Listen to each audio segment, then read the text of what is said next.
Hello hi అండి. ఈరోజు Indian హిస్టరీలో భాగంగా గుప్తా సామ్రాజ్యం గురించి కోడ్ రూపంలో ఏ విధంగా గుర్తుంచుకోవాలనేది చూద్దాం.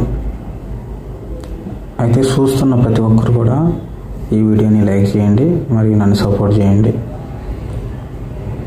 ఈ టాపిక్లోకి వచ్చేసి గుప్త రాజుల వరుస క్రమం, మొదటివాడు, చివరివాడు, వంశస్థాపకుడు, గొప్పవాడు మొదలైన వాడిని గుర్తుంచుకోవడానికి కోడ్ రూపంలో గుర్తుపెట్టుకుంటే చాలా ఈజీగా గుర్తుంటుంది. అసలు ఈ కోడ్ని గుర్తుంచుకున్న విధానం మర్చిపోకుండా ఏ విధంగా గుర్తుంచుకోవాలంటే, సిగ అనే ఇంటి పేరు కలిసేసి తన బావతో రాశా కూర్చో బావా అన్నది అని గుర్తుంచుకోవాలి. సిగ అనే ఇంటి పేరు కలిసేసి రాశా కూర్చో బావా అన్నది అని గుర్తుంచుకోవాలి.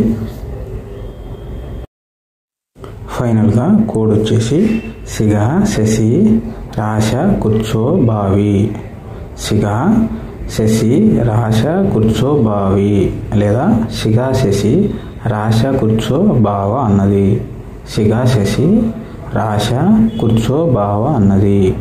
ఈ విధంగా గుర్తుపెట్టుకుంటే చాలా ఈజీగా ఈ కోడ్ గుర్తుంటుంది.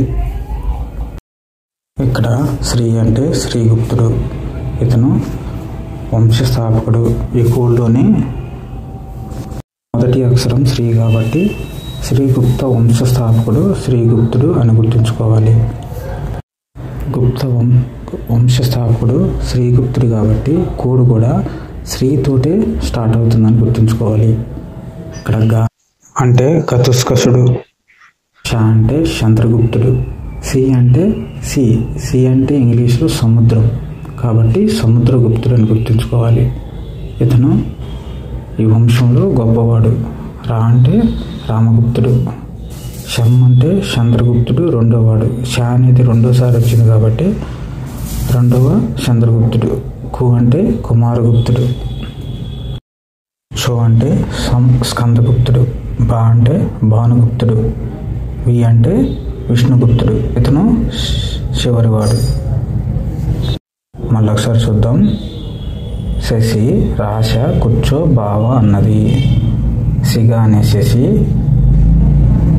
సిగ అనే ఇంటి పేరు గల శశి రాశ కూర్చో బావ అన్నది లేదా సిగ శశి రాశ కూర్చో బావి. ఇక్కడ శ్రీ అంటే శ్రీగుప్తుడు, గా అంటే గతుస్కసుడు, శ అంటే చంద్రగుప్తుడు, సి అంటే సముద్రం అంటే చంద్రగుప్తుడు, రా అంటే రామగుప్తుడు, శం అంటే చంద్రగుప్తుడు, కు అంటే కుమారగుప్తుడు, చో అంటే స్కందగుప్తుడు, బా అంటే భానుగుప్తుడు, వి అంటే విష్ణుగుప్తుడు.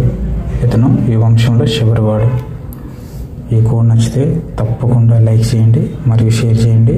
మరిన్ని history, Telangana movement, Andhra Pradesh history, Indian history, speed maths, polity సంబంధించిన ట్రిక్స్ అండ్ కోర్స్ కోసం మా ఛానల్ ప్లేలిస్ట్లో చూడండి.